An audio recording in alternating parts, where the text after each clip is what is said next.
much. Thank you. So a pleasure to be back, and most notably thank you for everybody coming out. I have to say, I'm not sure I would come to this talk knowing it was 17 degrees out, which is what it was when I left. So here's an outline of what I'm going to talk about. First of all, I'm just going to give a brief interview to generative AI and kind of how ChatGPT fits in. By the way, I'm dominantly going to focus on ChatGPT, not because I think ChatGPT is the best of, as you know, there's Claude, Gemini, Perplexity, etc. I just happen to use it because that was the one I used in the first kid on the block, so to speak, and mention that briefly. And then I want to talk a little bit about sort of at a high level about the interplay between the economy, jobs, and education. And I actually have two slides. One is kind of the world that existed up to November 2022, which is when ChatGPT went public, and the world that could well exist for the next couple of decades. I'll give just one study. I normally, in the longer versions, I'll give several studies, but there's an interesting piece of work out of Stanford that shows the immediate impact on not online postings for jobs, but actual data that shows that programming jobs have declined significantly since the introduction of ChatGPT. I'll talk about, since always talk about sort of the competitive advantage that we may have over China and AI. So I'm going to go into some technical detail there and some concerns I have about policy that relates to that. And the final question is, so what can possibly go wrong?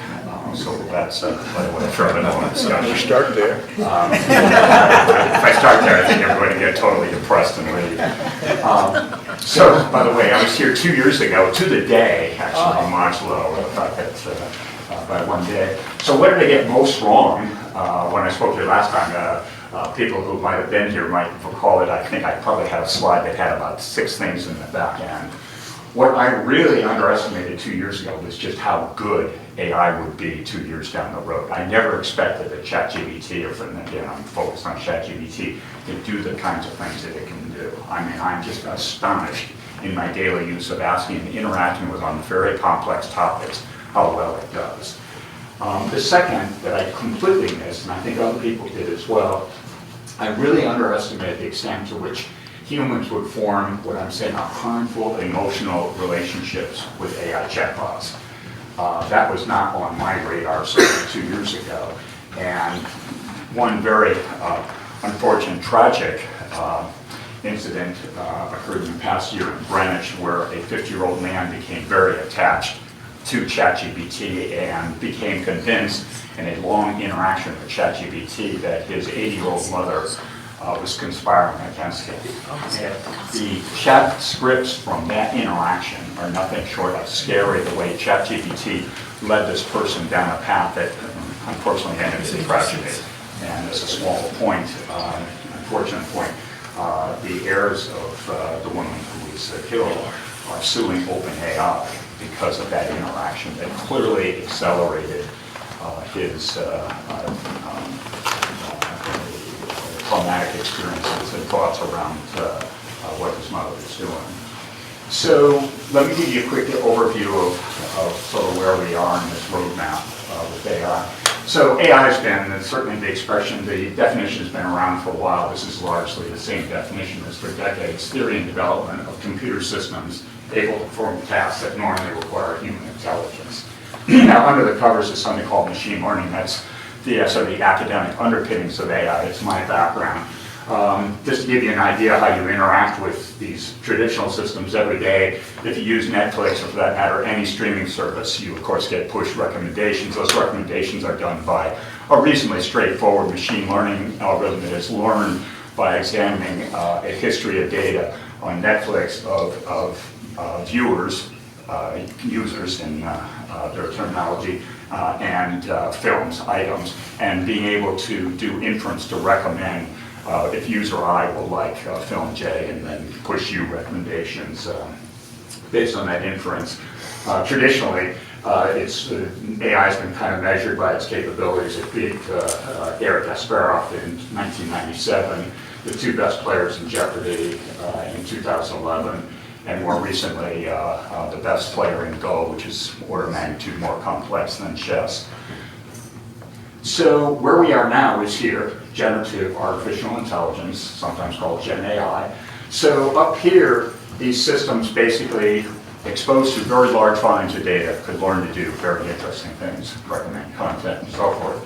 Now we enter a regime where these systems not only understand data, they can generate new data. So instead of just understanding text or understanding video, it can now generate novel text, images, audio, video, and computer code. And it can do it quite well. In the case of computer code, it can do it better than almost any programmer now on the planet, which is why we'll get to that in a moment. So what's under the covers, what's changed is the model that's sort of buried in ChatGPT, and for that matter, all the other systems, which by the way go by, you'll see the nomenclature LLM, that stands for Large Language Model. And what's there is something called a neural network, which has existed for 3 decades or so, but it's now sort of a massive neural network, and the details aren't important, but it attempts to sort of replicate in a computational setting kind of the way a human brain at a very elementary level is thought to operate. And what it does is it takes literally months of massive, massive compute power to determine what are roughly 1 trillion unknowns, at least 1 trillion unknowns in these models. And at the end of it, what it can do is take an input, that is a prompt, a question that you would type into, again, ChatGPT, and then transform it through this massive model to give you an output. And it's so complicated, and one of the major concerns that I may come back to is the fact that it's so complicated, it's in no way deterministic. It's very, very difficult for even an expert to, for a given prompt, determine what an expected output would be. Everybody, including the people who develop these systems, is surprised by potential outcomes, and that becomes a major issue in terms of regulatory capabilities. If you can't be sure for a precise input what the output would be, it's very difficult to kind of draw sort of a bounding box around it and try to insist that it play by certain guardrails. And what's coming next, which you hear often in the news these days, is something called artificial general intelligence, AGI. Meta, Facebook, refers to it as superintelligence. This is a type of AI that matches or surpasses human cognitive capabilities across a wide range of cognitive tasks. The key word there is wide. It's not just that it's doing all the sorts of things that we see with ChatGPT. It's basically doing everything that we do, and by the way, doing it better. Now, there's 2 big debates here. Number one is, when is this going to become operational? When will we observe it? I think that date, in my sense, keeps getting pushed back. It used to be people would talk about that maybe being around 5 years from now. I think that's premature. I think we're talking a couple of decades out. The more technical discussion that happens here is whether or not the existing large language models that I described briefly are really up to the task at hand. Are they going to be capable of going beyond what we see now in ChatGPT, Claude, and so forth, and actually achieve this objective here? And there's a new company, Yan LeCun, who's a well-known computer scientist at NYU. In fact, was the chief scientist at Meta up until last month, has now started a company. He's been very critical of these models, saying that they are not going to be sufficient to get us to AGI, that we need to change the models and change the data that we're feeding them. So a couple of just observations. Almost 2/3 of American adults are using AI at least several times a week. I'm just curious in the audience here, how many people would qualify as being, say, using it? I would say we're roughly at that level. And again, 64% of American teenagers have used chatbots. It's much higher in the range 16 and 17 and 13 and 15. I think there's any number of increasing concerns I have both about how it maps to their educational experience, not to mention back to that original point about how it can influence their emotional well-being.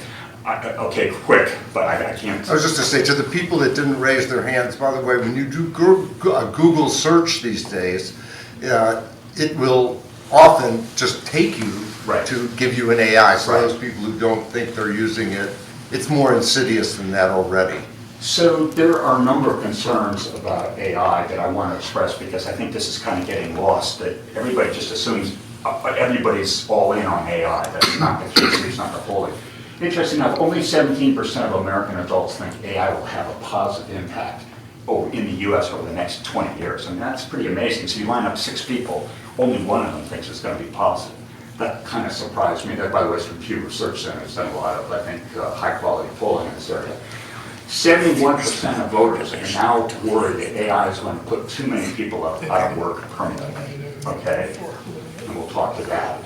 80% of Americans say the government should prioritize AI safety, even if it means slowing down development of AI capabilities. There is no talk in Washington that I detect around AI safety. It's all about we've got to beat the Chinese, okay? So this polling is going to come back, I think, to influence that discussion. 58%, we all know, with EverSource, electricity bills only go one way, they go up. By the way, the average in the US as a whole, electricity's gone up 6.5% in the last year, which I think most of us would feel would be a win if EverSource only went up 6.5%, at least on my bill. But 58% of voters think that AI data centers are very or somewhat responsible for increasing price of electricity. So this is not painting a really positive picture. And what I don't hear talked about, that I'm starting to think a lot more about, what happens if Americans just collectively revolt against AI? And how are they going to revolt? Well, one way is I think this is going to become a political issue. I think it could be a political issue in the midterms. I think it will definitely be a political issue in 2028, where I think voters are going to look to politicians and say, wait a minute, what are you going to do about training me, and more importantly, my kids and my grandkids, so that they have a job? And what are you going to do about making sure that over the next 20 years, AI doesn't destroy us, or indeed, makes a positive societal contribution? These are discussions that are going to happen that I don't think are happening quite yet. So now on to sort of a big picture of what the economy, jobs, and education, very high level. So up until 3 years ago, what happened kind of very simply was when the economy grew, it just created more jobs. And what did those jobs look like? They were basically dictated by the economic structure of that growth. A perfect example is the internet. The internet in the late 1990s, early 2000s, economy grew, created jobs. Those jobs were driven by the new dot-coms that, of course, were built on top of the telecom burst in the late 1990s. Those jobs basically involved, new programming skills and so forth. Our, colleges, universities did a great job of training people to program in Java, do other things, and as a result, our educational system met that demand that was created by that growing economy, that demand for more skills that were relevant to the dot-coms that were being formed in the late 90s.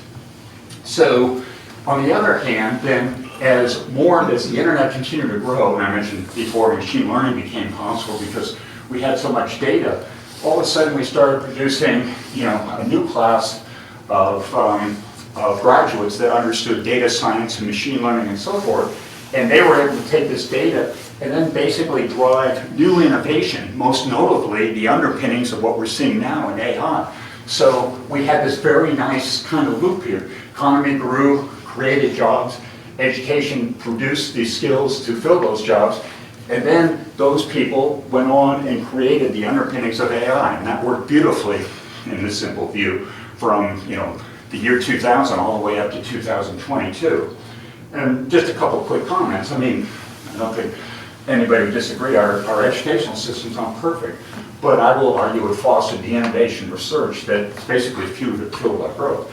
And what a strong observation, my point, is that the immigration of highly skilled workers played a very critical role, particularly on this here. We'll come back to that briefly at the end. So now what's the picture? This is a much more dire picture that, again, I don't see this in the next 5 or 10 years. I think this is out in 10 to 20 years perhaps. Economic growth is no longer going to guarantee more human jobs. So remember I said the economy grows, we grow jobs, we grow structure, because we're going to have automated knowledge work, sort of a formal term with the fact that computer AI agents will be doing an increasing number of tasks that are normally done by humans. So growth here doesn't equal growth here. All of a sudden education, which as I said did a great job providing the skills 2 decades ago, are going to have to adjust very, very quickly to AI work environments that are no longer just simply writing code because they're becoming obsolete, but are actually providing the level of skills so that humans can still remain involved in this economy and doing things that typically will require collaboration with AI agents. On the other hand, so that's a challenge. Now, what's going to happen is we're still going to have economic growth. In fact, there are plenty of people in this country, Penn Wharton model with respect to the economic model, we're saying that economic growth, that is the productivity, what's called formally labor productivity, it's effectively the GDP output per worker, that is going to actually increase with AI. But if that increases, it's clearly going to happen with a smaller number of workers. So what potentially can happen is that our economic growth is going to be enabled by a much smaller subset of highly skilled workers. And in an extreme, what happens when our economy, courtesy of all this AI, and again, we're talking in decades, is dominantly run just by this subset of people? What's going to happen to the rest of us? Okay? Silicon Valley has a solution. It's called Universal Basic Income, UBI. You may vaguely recall that from Andrew Yang in 2016, started talking about it. It's not a popular concept among economists, because it basically means that the government, again, a government driven by productivity growth from AI, largely has excess money. We just, have so much money, we'll just pay the people who are left out of this subset of highly skilled workers, we'll just pay them to do nothing. Now, needless to say, most people, most economists would object to that model, but astonishingly, that's what's been driven from Silicon Valley most recently. Thought I heard of that last of UBI once Andrew Yang disappeared. So, two observations here. There's just tremendous pressure on our educational system to really do a U-turn here and start focusing on the kinds of skills that we are going to need for people operating in this environment. Spoiler alert, we're not off to a good start. So now I'm going to talk a little bit about what we're actually seeing in the data. This is a study from Stanford. It was updated as recently as November. They did a very interesting study. They used data from ADP. That's the payroll processing company that basically provides payroll services for firms that have over 25 million workers in the U.S. So think of them as kind of having their finger on the pulse of the U.S. labor market. They then did some filtering of this data and basically had records for up to 5 million workers per month over this important time scale from January 2021, so that's over a year and a half before the introduction of ChatGPT, all the way through November. And so that each worker then could be assigned a job title, like software engineer, that we'll look at in a moment. And then, as an additional detail, these job titles were mapped to an occupation. And then they sort of looked at each occupation and characterized it as either being automated, that is, it could be completely replaced by AI, or augmented, that is, the task could be done in some combination of human and AI agent. So this is a detailed plot from the Stanford paper, and I've annotated it. And let me walk you through it. There's a lot of lines here. So this is time going all the way from early 2021. This is D-Day, ChatGPT, November 2022. And this is effectively at the end of last year. So, and what are we looking at? We're looking at the actual employment data of software engineers, again, coming from that analysis of ADP data. And they've also been able, because they know a lot of details about these employees, it's stratified by age. So what we see is normalized all the way to one at this point here in ChatGPT. The youngest workers, that is ages 22 to 25, most recent college graduates, the kids who 20 years ago would have gotten a degree in computer science and learned how to play Java and had a career at Google for the rest of their life, there has been about a 20% decrease in the number of software engineers age 22 to 25 that are employed according to this data. As you move up in age, sort of the next tier, there's been a decline, but much less, not certainly not 20%. And then, for the time being, more senior workers, that is, again, over here, ages 31, 34, 35, 40, and so forth, basically have continued to expand. So why is that? That's because the entry-level programmers are the ones who are basically given programming assignments by a more experienced software engineer and said, take these inputs, write code to generate these outputs. Fairly straightforward, but requires a significant set of skills from typically an undergraduate college degree. So what has happened is this piece here is now being offloaded to AI. because AI is astonishingly good at writing computer code. It writes computer code better than 99.99% of the people on the planet, which is why Google and Meta are both writing, Google and Amazon, 50% of the code that they're putting online right now is written by AI, and that's just going to continue to go up. So these people are basically being left behind. We still need, in this scenario, we still need experienced humans, again, to not instruct the entry-level programmers how to do the job, but to instruct AI agents how to do their job. But what I think is going to happen is that we're going to start to see these start to come down, because more and more there's going to be a sort of a percolation upwards, where more and more skills associated with experienced workers are going to be done by AI. And I mean, this is, I think, a very concerning result for several obvious reasons. One is it's very traumatic for people, for kids who go into college and routinely have just walked out and gotten a job. But the other way to look at this is, how do technical organizations work? You have entry-level employees, they come in, they learn the ropes, and they become more skilled, they see a bigger picture, they move up into maybe a technical leadership position, a management position, whatever. But right now we're starting to take away that lower layer, which means that in the next 4 years, who is going to be doing these mid-level jobs if we're already starting to not hire at that entry level? So you can see sort of a percolation through a traditional, corporate hierarchy, technical firm hierarchy, that is going to be ultimately impacted by this decrease in hiring in jobs at that lower end. So here's some occupations that they've also looked at. Of course, I'm not going into great detail about that, but you can imagine what are the most exposed occupations. They're customer service representatives. People answer questions and whatever, phone, whatever. Accountants and auditors, software developers, we just talked about that, secretaries, administrative assistants.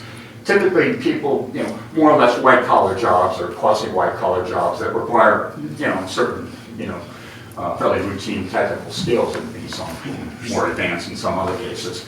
Over here are what you might expect: repair workers, nursing, psychiatric, and home health aides, which, by the way, home health care is one of the biggest growth in our economy. Hiring in home health has been enormous in the last 2 years. In fact, you can argue that a lot of that is what's keeping our job creation numbers positive. Laborers, freight stock, maids and housekeeping cleaners. Okay, so this is the domain of algorithms. This is the domain of robots. Right now, algorithms are ahead of robots.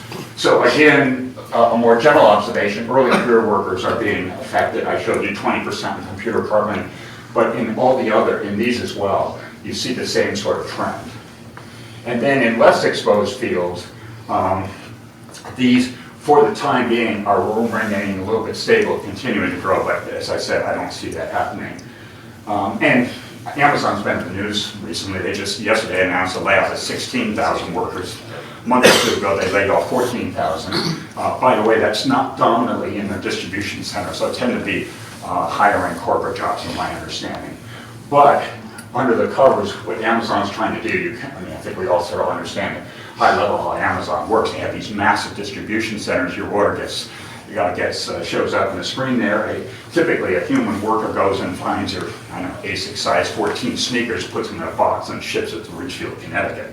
Okay, all of this is now starting. Amazon's been thinking about robotics for a long time to try to, frankly, reduce the number of people who often burn out because they have very stringent performance requirements and performance measurements. They wanted to replace them with robots, and these robots are getting smart enough now. It's not like the old days on the auto assembly line where a robot could put a weld in the same place in every single car that went by. This is a much more detailed and operation that requires extensive training of these robots, and we're starting to get there. So again, back to that previous slide on the left-hand side, robotics is starting to impact that, just like algorithms were on the right-hand side. So now to will we retain a competitive advantage over China? So slightly complicated. Let me explain the way I think about this, which I don't see sort of in other discussions, and I'm just going to really focus on two parts here. So one way to kind of look at this is sort of break this whole the whole AI infrastructure, if you like, into layers. Software engineers and software developers love to think about this. There's sort of the hardware, the software, and the applications and so forth. So at the bottom are these massive data centers that you've probably heard about. I'll show in a slide what can go wrong. In this last year, $365 billion got spent by the 4 largest hyperscalers on building out these centers. So the construction of these centers is moderately straightforward. The real question is how are we going to get the electricity to power them?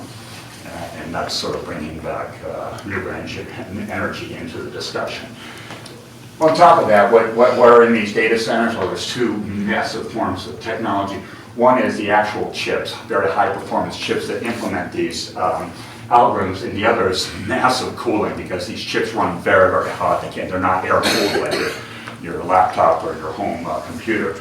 They have to be water cooled. And literally, Microsoft, I think I saw the other day, has a billion gallons of water running through their AI data centers. So it's not just the demand on electricity, it's also a demand on the cooling water. This is largely NVIDIA. These are the chips. This is the large language models, ChatGPT, etc. So NVIDIA, as you know, is the dominant producer of the high-performance chips that are used in AI. It goes back and forth as to the extent they can be exported to China. I think the answer to sure is no. Although China's been able to get a few through a black market. China's also trying to bring in their own native manufacturer, Huawei. And in fact, China, interesting enough, actually for a while did not want NVIDIA chips in China because they kind of wanted to sort of rise to the challenge and provide the chips that were necessary. There's a lot of publicity about a year ago about a large language model called DeepSeek that actually caused the AI stocks in the US to drop briefly because all of a sudden the concern was that they were able to do ChatGPT-like capabilities with much less compute power. I think that discussion is still playing out. And then on top of that is the part that I'm most concerned about, and that's basically everything else. So we built the data centers, we got the chips, we built the models, now what do we do with it too? And this is coming back to only 17% think we're going to figure out how to really do this productively. This is the policies and workforce that I say are necessary to drive positive economic and societal impact. I think that is a very open discussion, and it's both a technical discussion, but increasingly I think it's a policy discussion. So my get on this is, for the time being, I think NVIDIA clearly has a lead here. I think our models continue to evolve faster than Chinese models. So I don't worry about 2 or 3, which seems to be all that many people talk about. But what I'm going to focus here in a couple of slides here is I think this is an exposure in terms of the electrical capacity that we have coming online in this country, and I think this is an exposure. And I guess I say here that at top is the most important exposure. So what is the energy outlook? This is some data from the Department of Energy. It's just through 2023, but this scenario has been replicated in other simulations. And as I mentioned, U.S. residential electricity has increased 6.5% over the last year. So where do we stand now? Right now, extrapolating up a little bit, approximately 5% of the U.S. electricity generation is now consumed by these data centers. 5%. Okay, that number, and this is important, in 2028, that's 2 years away, is expected to go up by anywhere from 6.7 to 12%. Think of an operational number as 10%. All of a sudden, we need 10% more power in this country, electricity in this country, just to keep everything else, all the other infrastructure we have running, but to keep these keep these data centers running. Now, this is some data this is my some data from a think tank that, again, coming back to the comparison between US and China. This is the last 25 years. It's actually, they still don't, I just checked, they don't have the 2025 numbers yet. So the red is China, blue US, of course.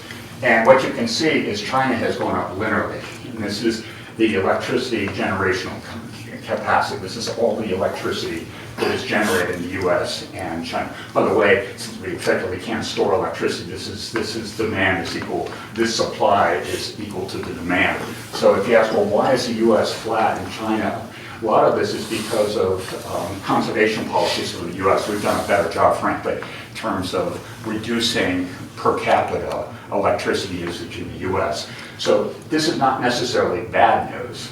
What is the unknown is how quickly can we ramp this up, and I just told you we're going to need 10% more in the next 2 years. So China, by the way, has about 4 times the number of people. So per capita, we still generate more electricity, per capita, per person than China. But this is the other interesting thing. So this is renewables, dominantly wind and solar, and geothermal and so forth. China is ramping this up like crazy, particularly in wind and solar. So in spite of our president saying at Davos that China only exports wind and doesn't use it. Right now, 20% of the electricity in China is generated by wind. In the last year or so, they bought 30% of their new capacity is generated by wind, because the western part of China is complete windmills. I don't know where we hear some of these things. In the U.S., what do we know in the U.S.? This is largely going to stay flat. Okay, we're canceling wind. The only thing that's keeping wind alive in this country are the courts.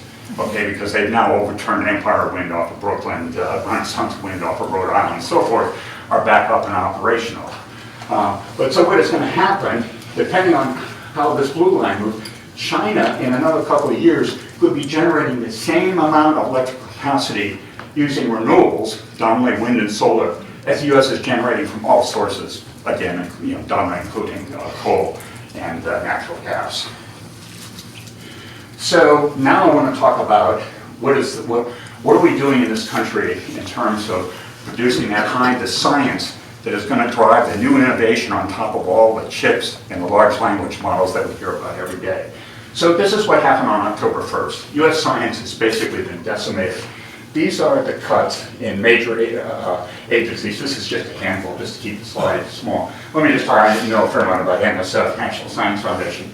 2 years ago, they had a budget of $9 billion. That budget's $4 billion now. Okay, what have they done? They've reduced, this is a direct quote from the Big Beautiful Bill. They've reduced climate and clean energy, and they've eliminated woke, social, behavioral, economic sciences. That was currently $5 billion, it's gone.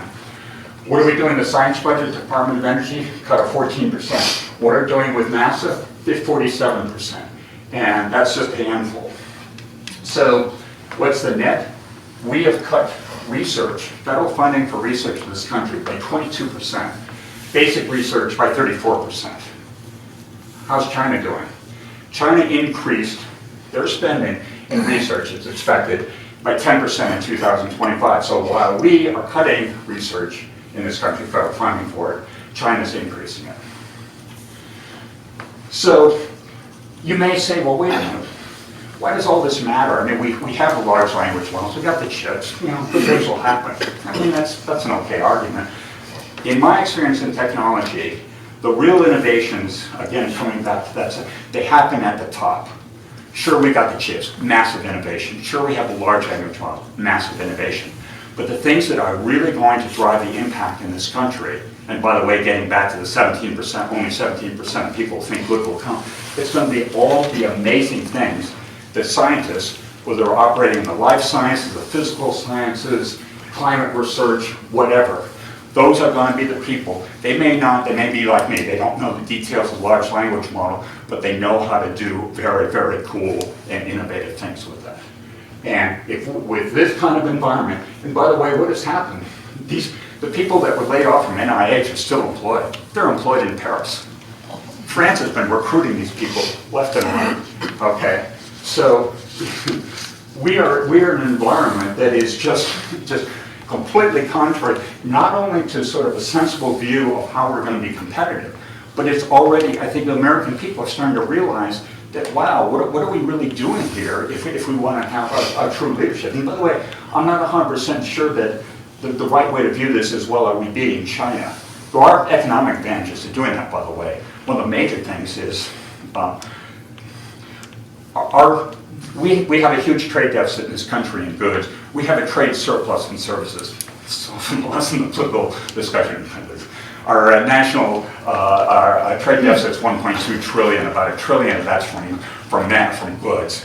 So we have a deficit there. We have a positive surplus in services.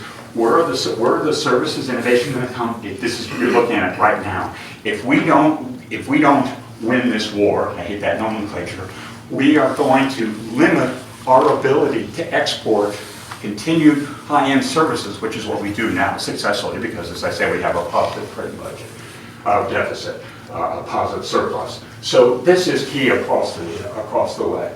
What else has the administration done? You may be familiar with something called an H-1B visa. An H-1B visa is a visa that's given to typically people with college degrees and technical skills. It allows them to come into the country, get an undergrad or a Ph.D.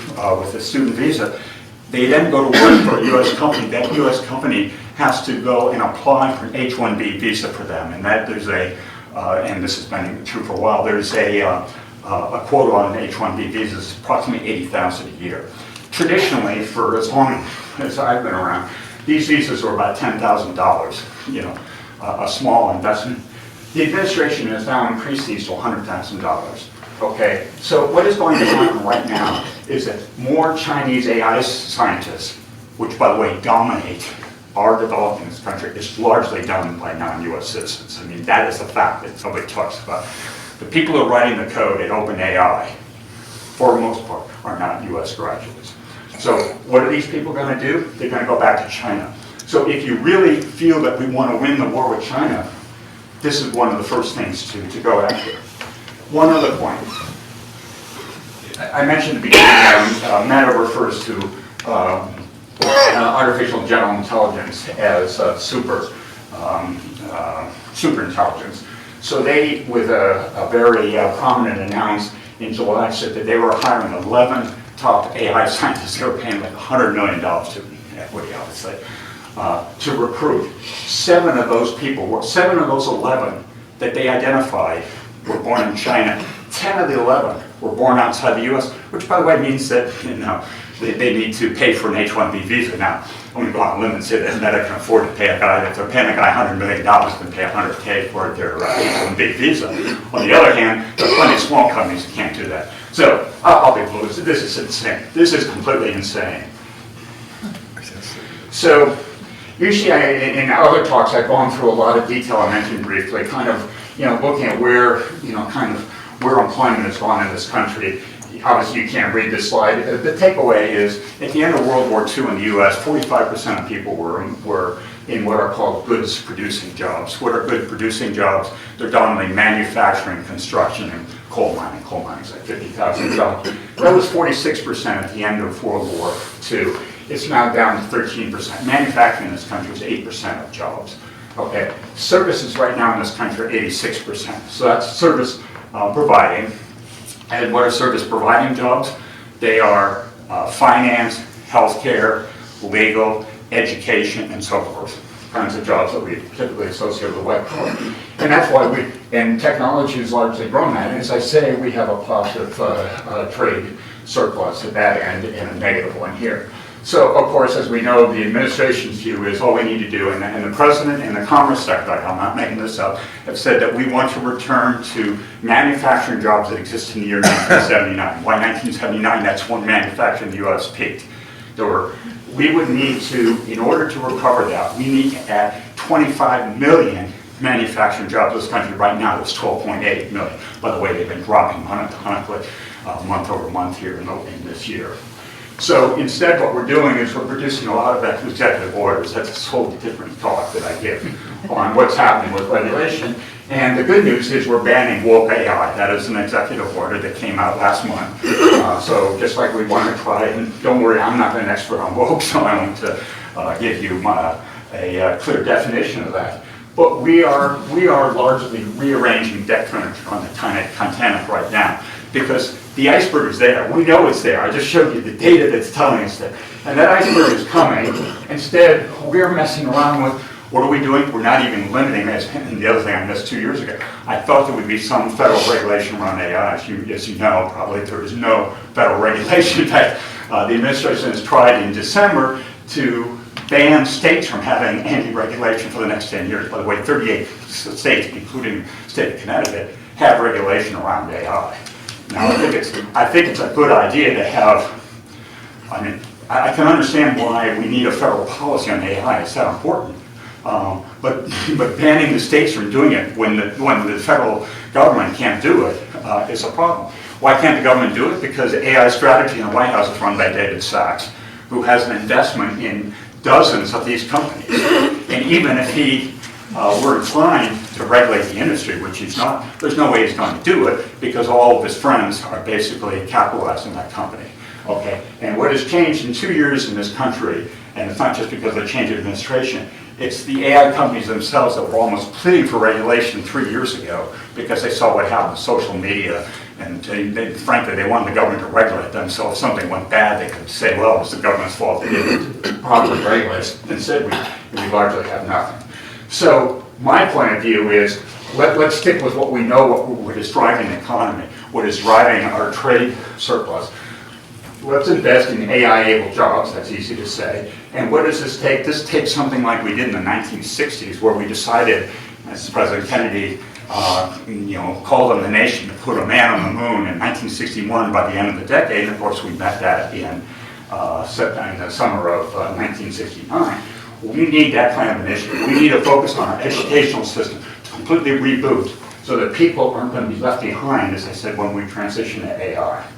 So, interesting enough, IBM announced a commitment to train 2 million Americans. So Arvind Krishnan, somebody I know, is CEO now of IBM, came up through IBM research when I was there, basically went to the White House, and rather getting in the usual bidding war, well, I'm going to invest $1 trillion, I'll make it $1.1 trillion, Arvind said, I'm going to give $150 billion, which is just IBM's US revenue over the next 5 years. But more importantly, he basically said, we're going to train 2 million Americans on how to interact with AI. And what we need is every single one of these companies is building out these data centers to take a small fraction of that and put it into training. So, this is a massive slide that I'm proud to say I did, and it was not done by AI. Let me just walk through it real quick because it takes an hour to, a lot longer than I've got to explain. AI data center build out, $364 billion has already been spent in 2025. McKinsey says that's going to go to $6 trillion. What's $6 trillion? That's the current U.S. federal budget, not how much we collect. We know we're running a deficit. $6 trillion is the current annual federal budget. So I've already talked about electricity. Is it going to be enough to meet demand? And what's it going to do to residential prices? So what's happening is Microsoft bought 3 Mile Island, the surviving reactor, you may recall it, 50 years ago there was a major accident there. They just bought the whole thing, lock, stock, and barrel, and they're going to use it to power AI data center. This is a very complicated discussion that I sometimes go through. The investment model here is rather interesting. Typically in the old days when technology companies needed money, they just went to a bank, they took out a loan, they did a bond obligation, whatever, and it was all on their books and everything was fine. They don't do that for the most part anymore. What's happening is a growing use of private credit. So how does a private credit work? They create something that's called a special purpose vehicle. Sorry, I'm talking fast, but I'm out of time. They create something called a special purpose vehicle, which is a new company that is designed with one purpose in mind, that is to own and operate this data center. And guess what? That means that the debt associated with that data center is now on the balance sheet of the special purpose vehicle as opposed to Meta or Amazon or whomever. So there's a range of issues there. So not to worry, they create something called an asset-backed security, which sounds a whole lot like a mortgage-backed security. You may recall that last time you heard about mortgage-backed securities, it didn't end well in 2008. Now, asset-backed securities are different. They're really backed by the think of it as a bond that's sort of against the cash flow from these data centers. So, to the extent that these data centers retain their value, that's really not a problem. But now the question is, well, will they retain their value? Because the way the depreciation models that these SPVs are keeping them on the books are assuming that they look a lot like real estate, that they're going to depreciate over 30 years. Guess what? 70% of the cost is baked into the NVIDIA chips. These NVIDIA chips are running so hot, they are starting to fail. So these chips are not going to last for 4 years. They have to be replaced, and that's a dominant expense in these data centers. So Michael Burry, who became famous from The Big Short and shorted MBS and CDOs in 2008, sorry, again, I'm going to skip over detail, has basically shorted NVIDIA because he says their depreciation model is completely wrong.